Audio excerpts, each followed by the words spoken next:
오늘 저는 에베소서 5장 17절로 21절의 말씀을 가지고 크게 한번 따라 하시겠습니다. 주 안에서 행복한 가정, 주 안에서 행복한 가정이란 제목으로 은혜의 말씀을 나누고자 합니다. 5월은 가정의 달이죠. 가정의 달이 있다는 것은 국가적으로 가정이 아주 중요하다는 것을 인식하고 서로 협력해서 행복한 가정을 만들며 살라라는 의미가 있을 것입니다. 태초에 하나님께서 천지를 창조하신 이후에 당신의 형상을 따라 아담과 하와를 만드셔서 부부되게 하심으로 최초의 가정을 만들어서 그들을 축복하셨습니다. 그들에게 복을 주시고 생육하고 번성하여 땅에 충만하라, 땅을 정복하고 다스리라 라는 이 엄청난 축복을 부어주심으로 가정의 출발은 행복의 출발이다 라는 것을 이렇게 말씀을 하셨습니다. 이와 같이 가정은 행복한 공동체의 출발이요, 우리가 살고 있는 국가와 사회의 기초와 기반이 되는 것입니다. 따라서 가정이 흔들리면 국가도 사회도 흔들리게 되고, 가정이 깨어지면 개인의 성공도 행복도 깨어지고 다 무너지고 마는 것입니다. 최근 코로나로 인해서 우리나라의 아동 학대가 심화되어 이로 인해서 어린 생명들이 죽음에 이르게 된 경우가 부쩍 늘어나고 있습니다.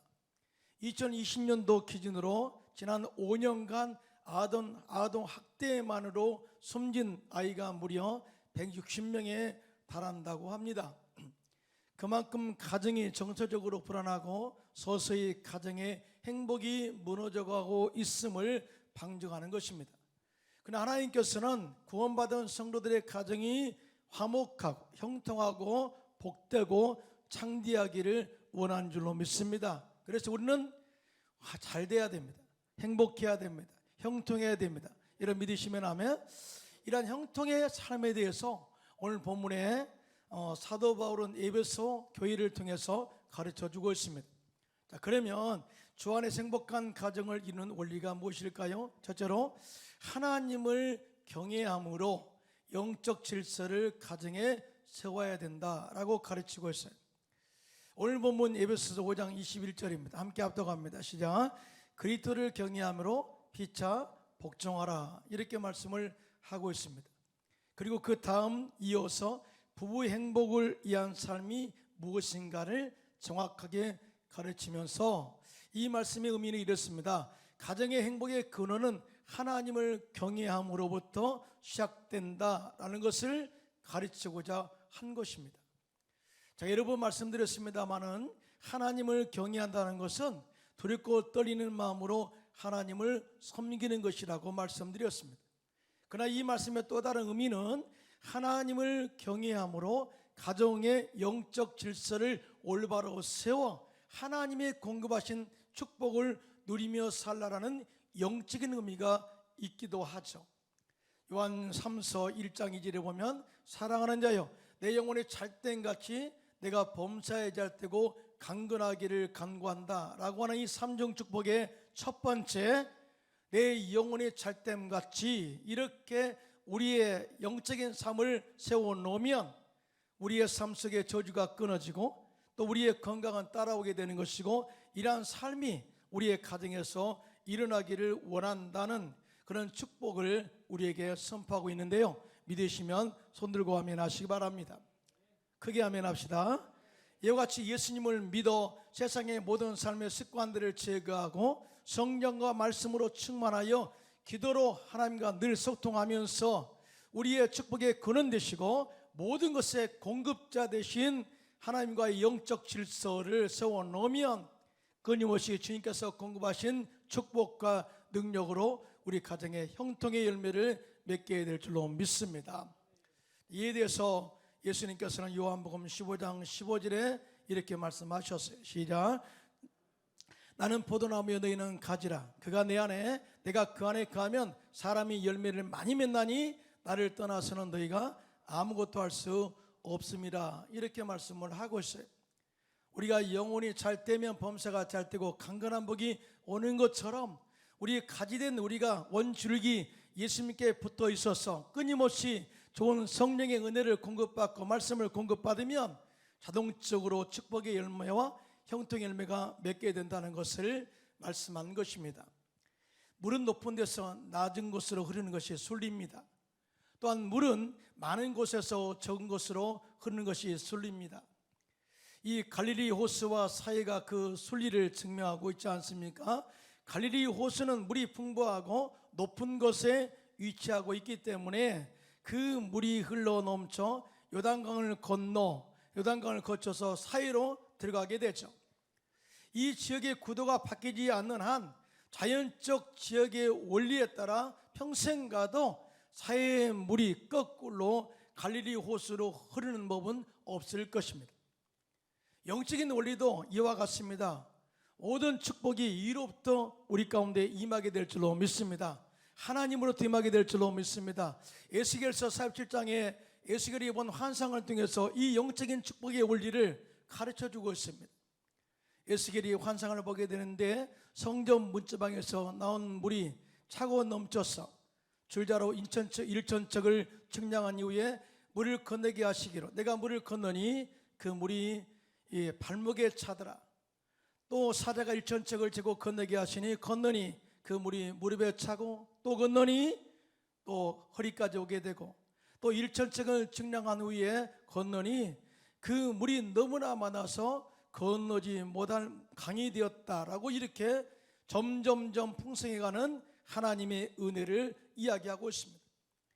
그리고 그 물이 흘러서 아라바로 내려가서 바다에 이르니 이 흘러내리는 물로 인해서 죽은 바다의 물이 되살아나게 되었고, 이 강물이 이르는 곳마다 모든 생물이 살고 또 고기가 심히 많으므로 이 강가의 어부가 설 것이다 라고 말씀하셨어요. 그리고 뿐만 아니라 이 강가 주변에 있는 그 모든 것이 어떻게 축복의 땅으로 변하는가를 구체적으로 말씀하고 있는데요, 에스겔서 47장 12절입니다. 시작. 강차후 강에는 각종 먹을 과실나무가 자라서 그 잎이 시들지 아니하며 열매가 끊이지 아니하고 달마다 새 열매를 맺으리니 그 물이 성소를 통하여 나옴이라. 그 열매는 먹을만하고 그 잎사귀는 약재료가 되리라. 할렐루야. 그렇습니다. 이와 같이 주님과 영적인 질서, 하나님을 경외함으로 영적인 질서를 세워놓으면 그 생수가 우리 가정에 흘러넘치고 우리 교회에 흘러넘쳐서 영적으로 침체된 가정과 교회를 살릴 줄로 믿습니다. 우리의 직장과 우리의 사업과 자녀들의 삶을 형통한 삶으로 바꾸어 놓아줄 줄로 믿습니다. 이것이 바로 주님과 형통한 삶을 이어가는 축복의 통로, 하나님을 경외함으로 주어진 축복의 열매라는 사실을 말씀을 하고 있어요. 또한 하나님을 경외하라는 것은 하나님의 왕권을 가정에 세우라는 의미가 있습니다. 다시 말하면 하나님을 하나님으로 인정하고 그 말씀에 전적으로 순종하라는 영적인 의미가 있는 거예요. 전능하신 하나님을 하나님으로 인정하지 않고 자신의 뜻과 방식대로 하나님을 섬기는 사람은 개인도 망하지만 가정과 그 가문이 망하게 되는 것을 성경을 통해서 보게 되죠. 이스라엘 초대 왕은 하나님의 기름 부음 받아 초대 왕으로 세워졌어요. 사울왕은 정말 처음에는 겸손했죠. 그래서 하나님이 이 겸손한 사울왕, 전적으로 하나님을 의지하고 경외하며 살았던 사울왕과 함께 하심으로 모든 전쟁에서 대승리를 거두게 하셨고 이스라엘을 지켜주셨어요. 그런데 그의 인생 후반에는 그의 마음에 교만함이 가득하여 하나님의 말씀을 대언하는 사무엘 선지자의 말을 무시하고 하나님 경외하기를 가볍게 여기면서 자기 멋대로 자기 생각대로 행하기 시작하였습니다. 한 번은 사울왕이 길갈에서 블레셋과의 전쟁을 하게 되는데 전쟁에 앞서 하나님께 제사를 드리려고 사무엘을 기다렸어요. 그런데 사무엘이 늦음으로 마음이 다급해진 사울이 번제와 화목제물을 가져다가 사울이 스스로 번제를 드리고 말았습니다. 사실은 이 번제는 사무엘만 주의 종으로 택함 받은 선지자만이 드릴 수 있는 권한이었는데 스스로 그 그 권한을 침범한 것이죠.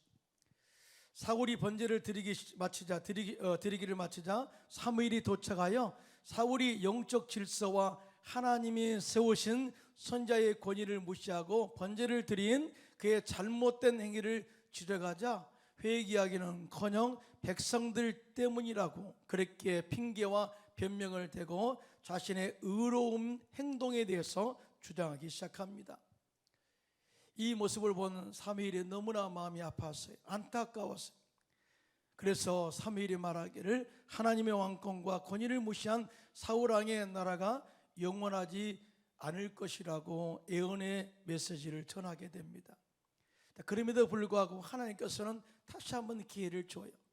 그 이후에 사무엘이 사울에게 다음같이 말하기를 사무엘상 15장 2절로 3절입니다. 시작. 만군의 야훼께서 이같이 말씀하시기를 아말렉이 이스라엘에게 행한 일 곧 애굽에서 나올 때 길에서 대적한 일로 내가 그들을 벌하노니 지금 가서 아말렉을 쳐서 그들의 모든 소유를 남기지 말고 진멸하되 남녀와 소아와 젖먹는 아이와 우양과 낙타와 나귀를 죽이라 하셨나이다 하니라고 정확하게 하나님의 메시지를 전했어요. 이 말씀은 하나님의 명령입니다. 그러면 그대로 하는 것이 순종이겠죠. 그 다음에 이 하나님께서 그에게 지신 내린 이유가 있어요. 이스라엘 백성들, 내 백성이 내가 그들을 끌어내는데 모세를 통해서 끌어내는데 애굽에서 나올 때 이 아말렉이 후미에 있는 나약한 자들을 쳤던 것을 기억했어요. 야비한 아말렉의 그 백성들 왕으로부터 모든 것들을 내가 그로 인해서 씨를 말리겠다고 정확하게 하나님의 뜻을 전하게 되었습니다. 이때도 사울 왕은 하나님 말씀을 무시하고 아말렉을 쳐서 아말렉의 왕 아각을 사로잡고 기름진 양과 소를 잡아 자신의 곳간 안에 들여놓았고 갈멜에 이르러서는 자신을 위하여 기념비까지 세우는 교만함을 나타내었습니다. 하나님을 무시하면 이리까지 막가는다는 것을 보여주는 것이죠.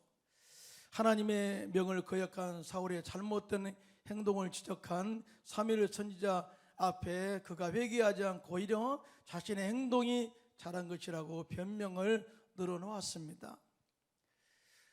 그러자 사무엘 선지자가 사무엘상 15장 22절 3절에 이렇게 말씀합니다. 우리 유명한 말씀에 함께 합독합니다. 시작.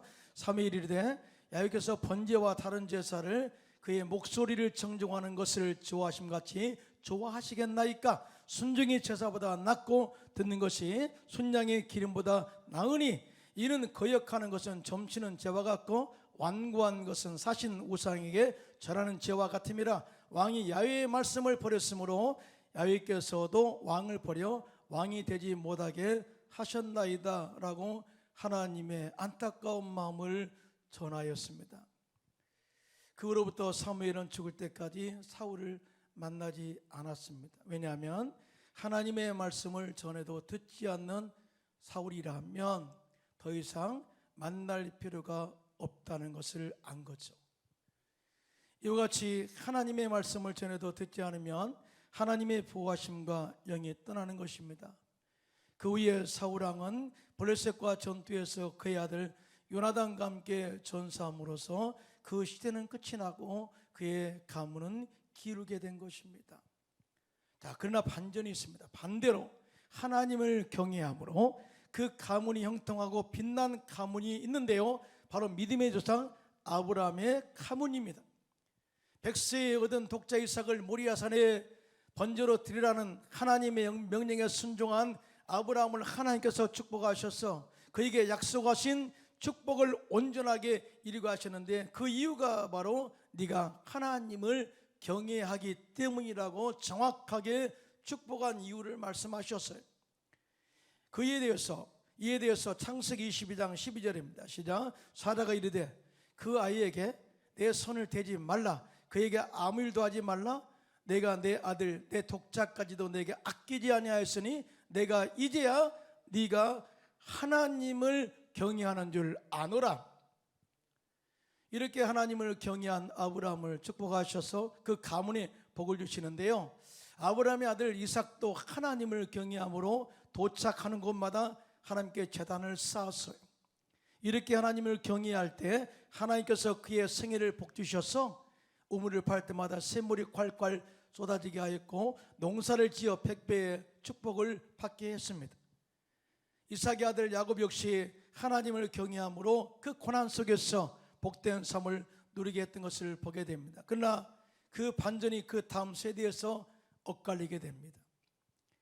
그의 야곱의 아들들이 그 형제 요셉을 시기하고 미워하여 미디안 상인에게 팔고 아버지 야곱에게는 짐승에게 죽임을 당했다고 거짓말로 보고했습니다. 미디안 상인에게 팔려 애굽의 시대장 보디발의 집에 종으로 들어간 요셉은 하나님이 그와 함께 하심으로 형통한 자가 되었다 증언해 억울한 누명을 쓰고 감옥에 들어갔어도 하나님이 그와 함께 하심으로 말미암아 감옥에서도 형통한 삶을 살게 되었다. 그 이후에 애굽의 바로왕의 꿈을 해석하는 길을 얻어서 애굽의 총리가 된 요셉은 기근으로 인하여 몰락해 가는 그 가문을 살려내었습니다. 당시에 기근으로 양식이 없어 애굽에 양식이 있다는 소식을 듣고 양식을 구하러 온 그 형제들을 향해서 요셉은 다음과 같이 그가 형통한 이유를 말씀하고 있어요. 창세기 42장 18절입니다. 시작. 사흘 만에 요셉이 그들에게 이르되 나는 하나님을 경외하노니 너희는 이같이 하여 생명을 보존하라. 당신들이 나를 팔았어요. 그러나 하나님이 먼저 당신들보다 앞서 보냈습니다. 그런데 생애 속에는 하나님 나와 함께 하셔서 형통한 복을 누리게 되었습니다. 그 이유가 뭔지 아십니까? 내가 어느 때든지 하나님을 경외했습니다. 그랬더니 주님이 나를 감옥에서 건져주셨고 원수의 목전에서 내게 상을 베풀어 주셨고 이 모든 축복들을 누리게 되었습니다. 여러분들도 하나님을 경외함으로 생명을 보존하시기 바랍니다 라고 당신이 하나님을 경외한 축복을 그들이 받기를 원하는 간절함을 볼 수가 있습니다. 이와 같이 하나님은 하나님을 경외한 요셉과 함께 하심으로 기울어져 가는 가문을 살려내었고요, 그 가문들이 애굽의 기름진 땅 고센 땅에서 정착하면서 참으로 생육하고 번성하여 땅에 충만해서 모세를 통하여 적과 꾸는 가나안 땅에 들어가 그 땅을 정복하고 정착한 그런 축복의 가문으로 이끌어간 것을 보게 됩니다. 오늘 저는 하나님의 말씀을 무시함으로 몰락한 사울의 가문의 예를 드렸습니다. 예를 들어서 말씀드렸습니다. 반대로 하나님을 경외함으로 형통의 복이 그 가문에 영원히 흐르고 있는 아브라함의 믿음의 행위와 요셉의 역할에 대해서 제가 은혜를 나누었습니다. 이렇게 이 말씀을 두 관점에서 내가 이야기한 것은 선택하라는 것입니다. 축복은 강요한다고 되는 것이 아니라 하나님의 말씀을 올바로 이해하고 믿음으로 받아들이고 순종할 때 주어진 줄로 믿습니다. 믿음도 선택이고 축복도 선택이에요. 행복도 선택입니다. 형통도 선택입니다. 주님께서 내 안에 들어오시기 위해서 또 마음의 문을 놓고 할 때 내가 믿음으로 마음의 문을 열고 예수님을 받아들이면 성령이 내 안에 들어오셔서 예수님이 나에게 예수님이 구원하신 것을, 이 구원자이심을 알게 하고 믿게 하는 줄로 믿습니다. 반대로 내 의지가 강해서 거부하면 구원의 은혜는 사라진다는 거죠. 그래서 신명기에 보면 하나님께서 이스라엘 백성들에게 내 앞에 축복과 저주를 내려놓았다, 두었다. 그러면 너희는 축복을 선택해라고 말씀하고 있는데요, 이렇습니다. 신명기 11장 26절로 28절입니다. 시작. 내가 오늘 복과 저주를 너희 앞에 두나니 너희가 만일 내가 오늘 너희에게 명하는 너희 하나님 여호와의 명령을 들으면 복이 될 것이요, 너희가 만일 내가 오늘 너희에게 명령하는 도에서 돌이켜 떠나 너희의 하나님 여호와의 명령을 듣지 아니하고 본래 알지 못하던 다른 신들을 따르면 저주를 받으리라. 그러면서 너희는 축복과 생명을 선택하라고 그렇게 말씀을 하고 있습니다. 이런 관점에서 하나님을 경외하는 것 역시 우리의 선택입니다. 우리가 하나님을 경외하기로 선택하고 행동으로 옮긴다면 하나님께서 우리 가문의 가정에 복 주셔서 그 축복이 영원히 가문의 형통으로 임하게 될 줄로 믿습니다. 크게 아멘 합시다. 시편 34편 9절입니다. 시작. 너희 성도들아 야훼를 경외하라. 그를 경외하는 자에게는 부족함이 없도다 말씀하셨고, 잠언서 19장 23절에 시작. 야훼를 경외하는 것은 사람으로 생명에 이르게 하는 것이라. 경외하는 자는 족하게 지내고 재앙을 당하지 아니하리라. 이렇게 약속을 하고 있어요. 그러므로 우리 역시 가정에서 하나님을 경외함으로 하나님의 영적 질서를 가정에 세워서 영원히 축복이 여러분 가문에 흐르기를 예수님의 이름으로 축원합니다. 두 번째, 하나님을 경외함으로 서로 가정에서 복종하여 섬길 때 하나님의 형통의 복이 임한다 말씀하셨어요. 오늘 본문 에베소서 5장 21절입니다. 그리스도를 경외함으로 피차 복종하라 이렇게 말씀하고 있는데, 가정은 서로 존경하고 또 소통하는 데서 온다는 것을 말씀을 한 거예요. 요즘 가정의 파괴는 가정의 질서가 무너졌기 때문입니다. 한마디로 가정에서 인격과 영적 권위를 가지고 이끌어갈 영적 리더가 전혀 없다는 것이죠. 이스라엘 백성들이 가나안 땅에 살면서 300년 동안 영적 암흑 시대를 거치게 됩니다. 하나님의 말씀이 사라지고 영적 하나의 지도자가 그러니까 아무도 없는 그때가 있었어요. 300년 동안 영적 암흑 시대가 있었는데, 그 영적 암흑 시대가 있을 때, 즉 리더가 없었을 때 나온 그들의 행동이 있어요. 이것을 사사기서 21장 25절에 정확하게 기록해 나왔는데 함께 합독합니다. 시작. 그때 이스라엘에 왕이 없으므로 사람이 각기 자기의 소견에 옳은 대로 행하였더라 이렇게 기록하고 있어요. 선지자도 없어요. 또한 왕도 없어요. 리더가 사라지니까 백성들이 자기의 소견대로 자기의 옳은 대로 행하는 범죄를 저지르게 되었다. 하나님의 말씀과 무관한 삶을 살게 되었다라는 것을 이렇게 보여주고 있는 것입니다. 가정도 마찬가지입니다. 부모들이 성령과 말씀으로 충만하여 어떤 환경에서도 하나님을 경외함으로 흔들리지 않는 이 영적인 믿음을 가지고 이끌어갈 때에 가정의 영적 질서가 올바르게 서게 되고, 모든 가족의 일원이 그 리더를 따라서 아름다운 조화를 이루면서 형통한 가정을 이루게 될 줄로 믿습니다. 그만큼 영적 리더가 중요하다는 거죠. 또한 그리스도를 경외함으로 부부가 서로 복종하는 삶을 살아야 됩니다. 가정의 기본은 남편과 아내의 관계로부터 시작됩니다. 이와 같이 부부의 시작은 하나님께서 만드신 가정 제도임을 알 수가 있어요. 그러면서 부부가 행복하면 자녀가 행복하다. 이거는 영적인 원리예요. 부부가 서로 사랑하면 자녀들도 서로 사랑하고 존중합니다. 모든 것이 이 축복의 출발점이 부부의 삶에서 출발한다는 사실을 증명하고 있는 것입니다. 우리 부부가 서로 사랑하고 복종하기 위해서는 성령으로 충만해야 돼요. 성령으로 충만.